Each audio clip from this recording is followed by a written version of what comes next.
they could buy a can of the stuff. This is from Jen. I'm a school counsellor and was referred a child with severe anxiety. The parents couldn't work it out. In his assessment, I ascertained that he was allowed to drink up to 6 cans of Mountain Dew, that fizzy drink, per day.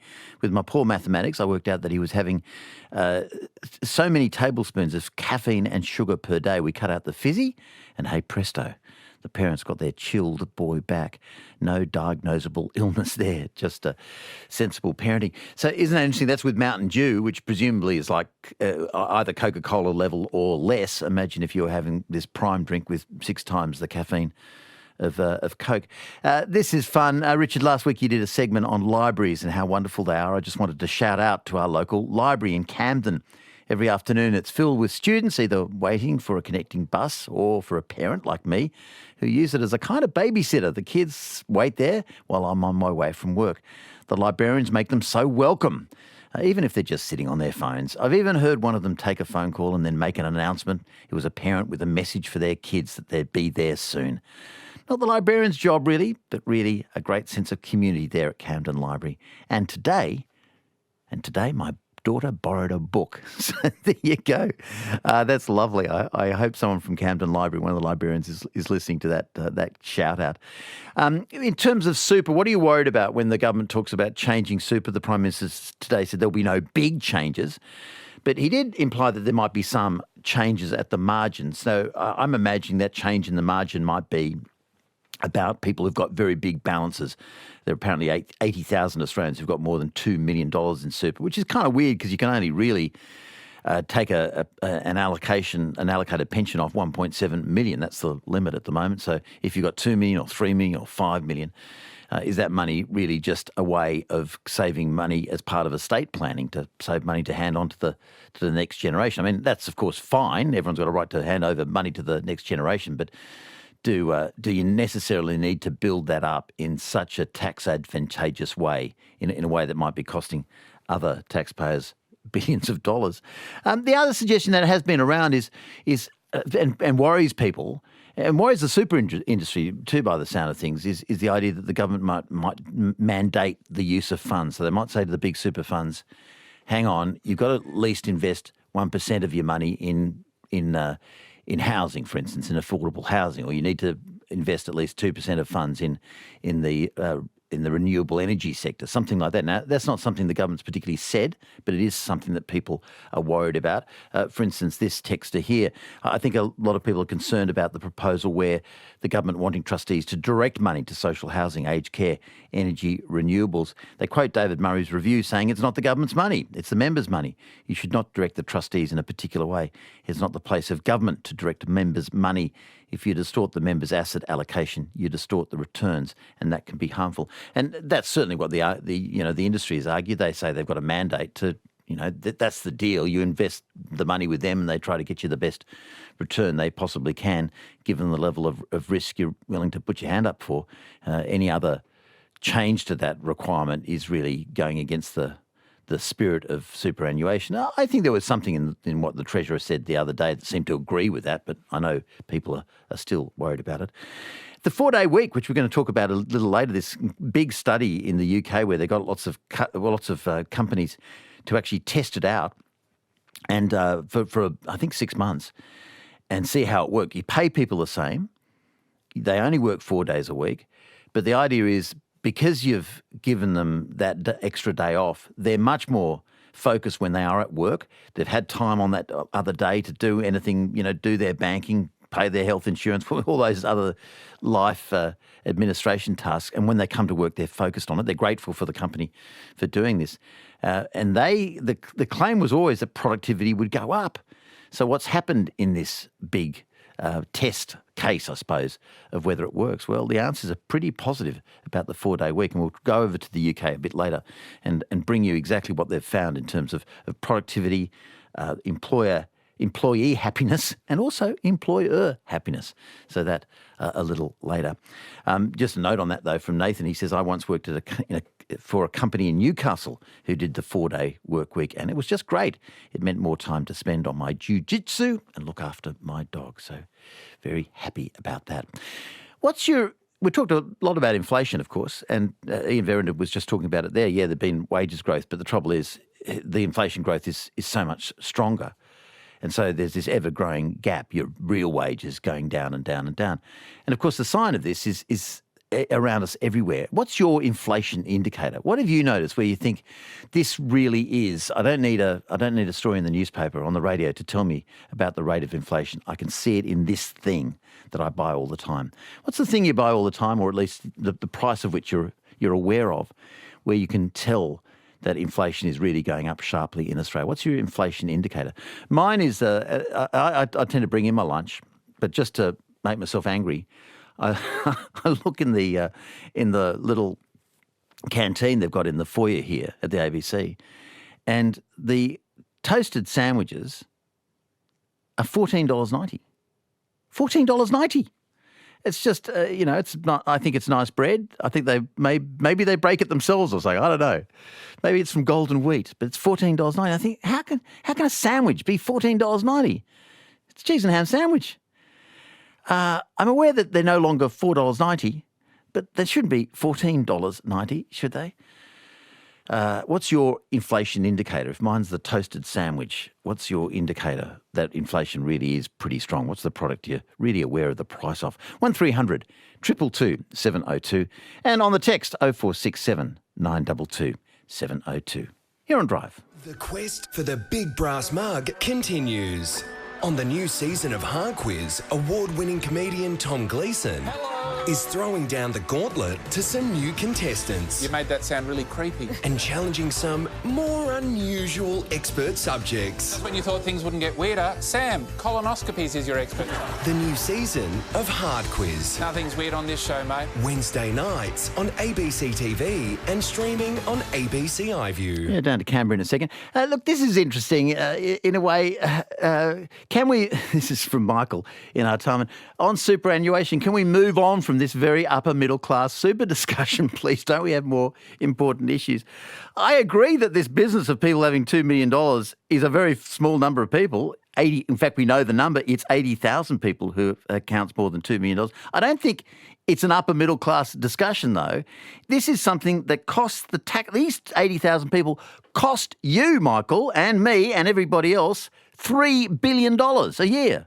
That's what the Grattan Institute estimates is a return to the Treasury would be $3 billion a year if you manage to get rid of the tax concessions for people who've got more than $2 million in superannuation. So I don't agree it's an upper middle class discussion. I think it's a discussion for every Australian who pays tax, whether you really want your tax dollars to be going to give people a tax shelter when they've already got $2 million in superannuation. But yeah, please go on and feel it's a middle class discussion that doesn't touch you, because I think it does touch you. I think it touches everybody. Members on my right. Well, hang on. Members on my left. I will not be lectured about sexism. You sit down. Order. Mr. Speaker. Google it, mate. How pathetic. What sort of person does that? Order. Bullhead. The day in politics. Joining us is Brett Worthington, our ABC political reporter. Good afternoon. Yeah, Brett, superannuation we've been talking about a little. The Prime Minister gave his press club speech, of course, and did claim at least that he wasn't planning any big changes. Yeah, so the government's really talking up that it's not doing any major overhauls of superannuation, and I think that this kite flying exercise that we're seeing again at the moment, which came from the Treasurer at the start of the week, and then we've seen his assistant out this morning, and now the Prime Minister, is very much wanting to soften up people for any potential changes that could well come. But I think you can very much guarantee that it will be focused around those people who have the highest amounts of money in their superannuation balances, kind of in the tens of thousands of people at levels that we're talking about, more than $5 million in their superannuation balance. So Anthony Albanese is wanting to make it clear that for the bulk of the nation, they won't be making changes to any tax programs they might see with their super, but for those at the other end of town, there will be a slightly different change. I mean, he was relatively explicit about that. He said, and what we're talking about here is, well, there's nothing, he said, that impacts the sustainability of the system from punters out there who have $150,000 in their accounts. That's not an issue at all, and that is the average amount. And he's right, that's the average amount, $150,000. Although it is interesting, again, these are Grattan figures, that 2/3 of Australians have less than $100,000. Yes, and then you saw, we were speaking earlier, Richard, about people then took out money during the pandemic because they got access to it, and you saw the superannuation balances drop as a result of that because people needed to gain access to money. Now, that's a policy that the new Labor government criticises the former government as having. But it's also got Labor walking this awkward line where it is both very proud of superannuation as a broader policy. It doesn't want to be putting out any suggestion out there that it's looking to tax it more for the bulk of the nation. But it's also very conscious that before the 2019 election, it did take a whole suite of tax measures, and some of those would have affected superannuation. And Labor was spooked after losing that election. And so whether or not you see some small tinkering at the moment and then a broader conversation ahead of the next election could well be where we're heading if there's any broader tax changes that could well be happening. Of course, the opposition is saying you're talking, at whatever level, you're talking about extra taxes, and you said there would be no extra taxes. Here's the opposition leader, Peter Dutton. People might have had a windfall from a house sale. They might have inherited some money. They might have sold their small business and rolled that money into superannuation. In that scenario, if they've invested in shares or in a portfolio which has gone up significantly in value, they've done it according to the rules, and they've done it because they want to support their retirement. And if the Labor Party is changing the rules and taxing your superannuation, why will people invest in super? I mean, it's an interesting political argument, isn't it? Whatever the rights and wrongs of it, the coalition is saying, super is sacrosanct. On the other hand, you are talking about only 80,000 people who are in this category of having more than $2 million, of which the average balance is 3.8 million. And I suspect that all of that nuance will go out the door when it comes to the political debate, Richard. I think Peter Dutton is renowned as being a blunt instrument with the political attack that he will look to launch against Labor. And Labor, if it's going to have to explain the intricacies of its policy, it will be struggling, because as soon as you're explaining the ins and outs of it, it's going to be so much harder to get across. So it sounds a winnable argument, I think, in that if you're an average person and you got $150,000 or $100,000 in superannuation, and somebody says this other person's got $4 million in it, and it's in this tax environment which costs the taxpayer $3 billion a year, then it does seem pretty tough on the average taxpayer. I think one of the other issues that the government faces is it does feel sensitive to a tax about anything that can be tangentially linked to cost of living at the moment. And if the coalition is going around running a political campaign that says the government is looking to tax even more of the money that you've got in your accounts now, you saw how that worked with franking credits ahead of the 2019 election, where people who didn't even have these things were suddenly terrified that they were going to be taxed. So it's a political argument that Labor is going to have to be as tuned to as much as a policy type argument as well. All right, well, let's listen a bit to the policy argument side of this. This is the Assistant Treasurer and Minister for Financial Services, Stephen Jones. He was on ABC News Breakfast this morning. He said the government is looking chiefly at what he described as mega-sized superannuation balances. This is not about the government saying people can't save more than $5 million, $10 million, $100 million for their retirement. We're saying what is a reasonable contribution that the Australian taxpayer through the budget should be making to assisting people save for retirement incomes. To put that in context, the average superannuation fund balance at retirement is around about $150,000. That's a long, long way from $100 million. We've got to have a debate about how much we are willing to subsidise these mega-sized superannuation balances. Okay, I mentioned the $100 million fund that apparently is around there somewhere. Ian Verrinder mentioned it yesterday. Brett Worthington is with us, our ABC political reporter. Meanwhile, the Home Affairs Minister, Claire O'Neil, says Australia's migration system is in desperate need of a fundamental overhaul. She says far too many people are coming as temporary migrants and not as a sort of permanent migration that we celebrated in the 60s and 70s. Yeah, so Claire O'Neil points to the fact that there's been the reversal of what there should be happening, where she thinks that the focus should be on permanent migration, like you say, and that you see far too many people coming in, having to work for a temporary amount of time and then leave the country. So at the moment, they've called in Martin Parkinson, the former head of the Prime Minister and Cabinet Department, to look into this and to bring ideas to the Home Affairs Minister and the government about what they could do. One of the things that, the reason we avoided a recession for almost 3 decades, which was largely a product of growing the nation. So the migration was a huge element in what helped Australia stay ahead of a lot of other nations economically. But The trouble that with the pandemic was you saw a complete reversal, where you saw a net exit of people coming to the country rather than a net increase of people entering into it. Now, you are starting to see those numbers start to tick up again to getting back to pre-pandemic levels, but the government is concerned that still the focus is too much on temporary workers and not enough on permanent migrants, who they then argue would invest not just in the country in the short term, but over the longer term as well, which they would argue offers greater longer term economic benefits to the country. Let's hear the Home Affairs Minister, Claire O'Neill. Today, it is relatively easy for a low-skill temporary migrant to come to Australia, but difficult, slow, and not particularly attractive for a high-skill permanent migrant to come here. So we have the system pretty much exactly backwards. Our migration system has been on continental drift for a decade. Australia's migration system is broken. It is unstrategic, it is complex, expensive, it's slow, it's not delivering for business, it's not delivering for migrants, and it's not delivering for the nation. Yeah, there you go. There's Claire O'Neill. Brett Worthington is with us, our ABC political reporter from Canberra. Just finally, the ASIO is warning that the country is facing an unprecedented assault an unprecedented assault from foreign espionage agencies. Yeah, so Mike Burgess gave his fourth speech last night. He does his annual update on the threats posing the nation. Now, he's the ASIO, the domestic spy chief and one of the nation's most preeminent intelligence officials. He highlighted a couple of issues, talking about how foreign governments have been trying to lure journalists and judges and bureaucrats to gain more information that can be used by a foreign government about what is happening here that could be used to an advantage down the road.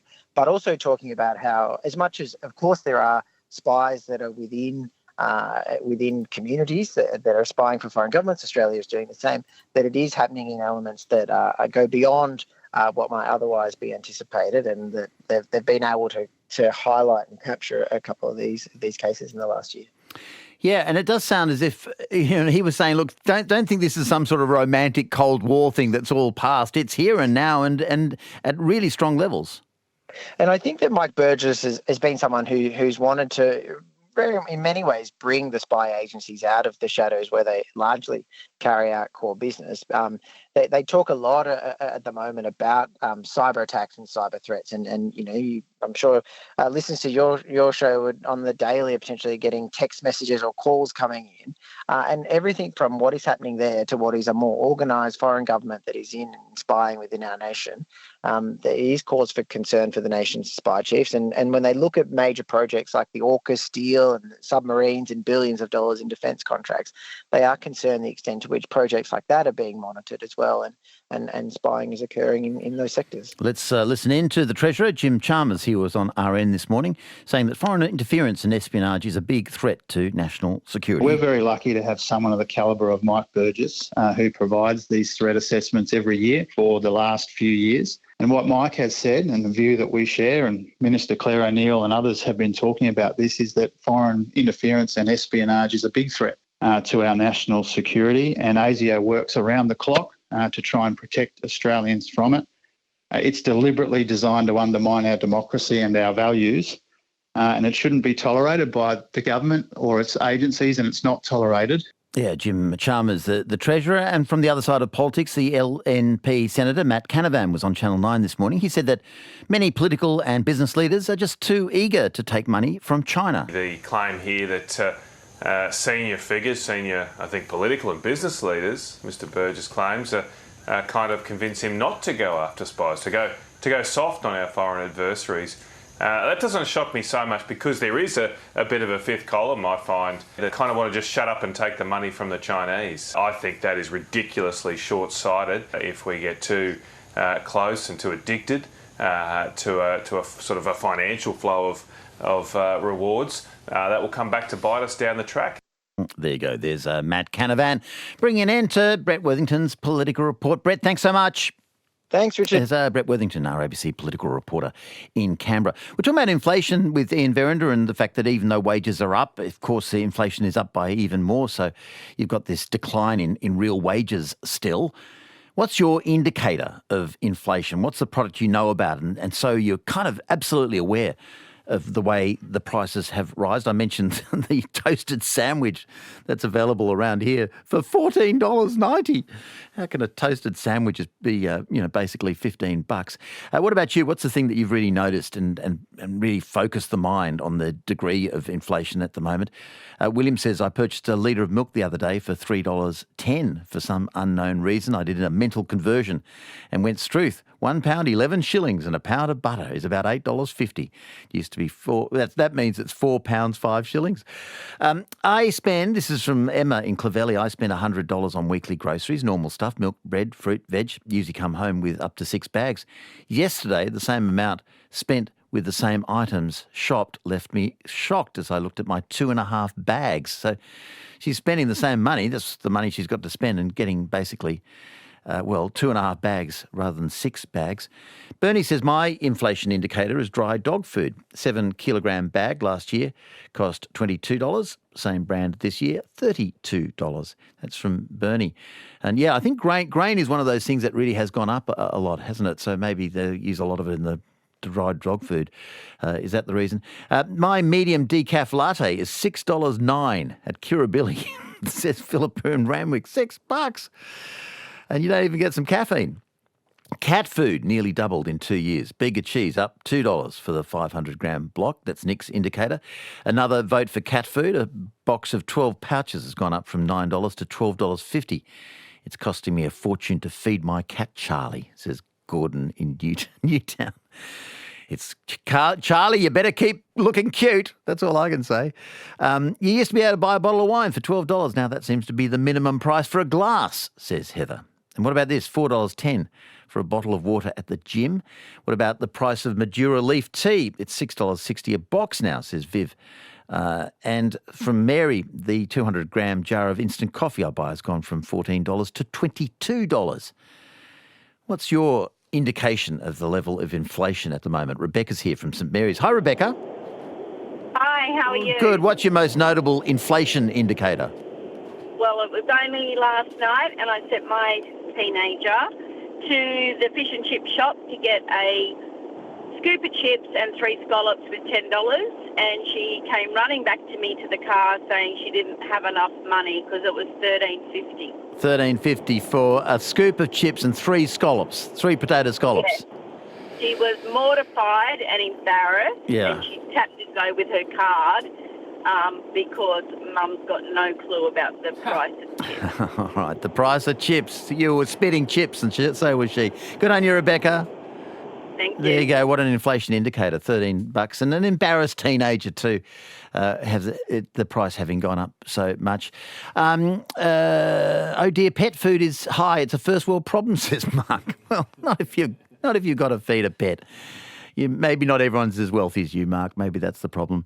Dog food is about $3 extra per 6-pack, says another. And this from Susie, I like vanilla frozen yogurt. The current one on the shelf at Coles is $9.90 for 500 mils. That's almost $20 a litre. It's ridiculous. It is currently 6 minutes to 5 here on ABC Radio Sydney.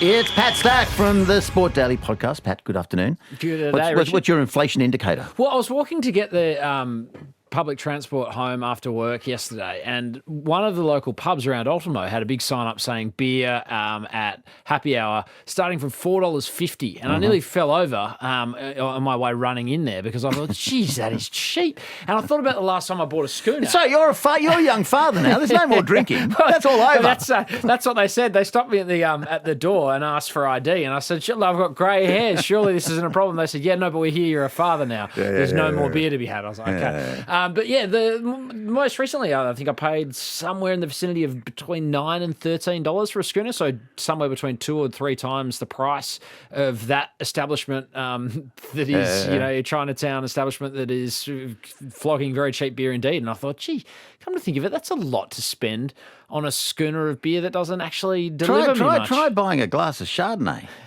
It's it's There was some place I went. It was wooded or unwooded though. I like the wooded. Don't we we all? I'm old school, Yeah, man. big buttery thing. If you're not put the chips in it. we're talking about spitting chips. Yeah, if you're yeah, not yeah. chewing on the oak, I'm with you. I'm actually with you. I hate to say it. I'm actually aligned with you on the potato one. Yes. Isn't there a potato famine or something going on as well? So isn't there aren't potatoes in short demand as well? Frozen potatoes. The potatoes are fine, but frozen potatoes are in short supply. Yeah. And Woolworths and Coles are apparently limiting the numbers of bags you can buy, and you're only allowed to buy, like a 2 kilo bag. Now, Mark talks about first world problems. I do think that is a first world problem, because if you can't survive on 2 kilos of frozen chips a day, you're not trying. Now, the Super Rugby kicks off this Friday. Yeah, and look, in and of that self, a season launching, I think, is quite a boring story. But the fact that I've used this as the way to get into our daily sport podcast topic tells you I actually think this is quite an interesting story, because rugby, as a consequence of re-engaging with Eddie Jones, has lit a little spark of interest in the sporting community. It's got our attention all of a sudden. So the question we're posing today is, can they hold it? What do they need to do to hold it? And we spoke to Georgina Robinson from the Sydney Morning Herald, who is very good. I have a habit of getting carried away with optimism or pessimism one way or another. And I'm feeling vaguely optimistic around rugby in this country at this time, which is a strange feeling to have, given we won 5 out of 14 tests from a Wallabies perspective in the last 12 months. But and she has a great habit of sort of keeping it on an even keel.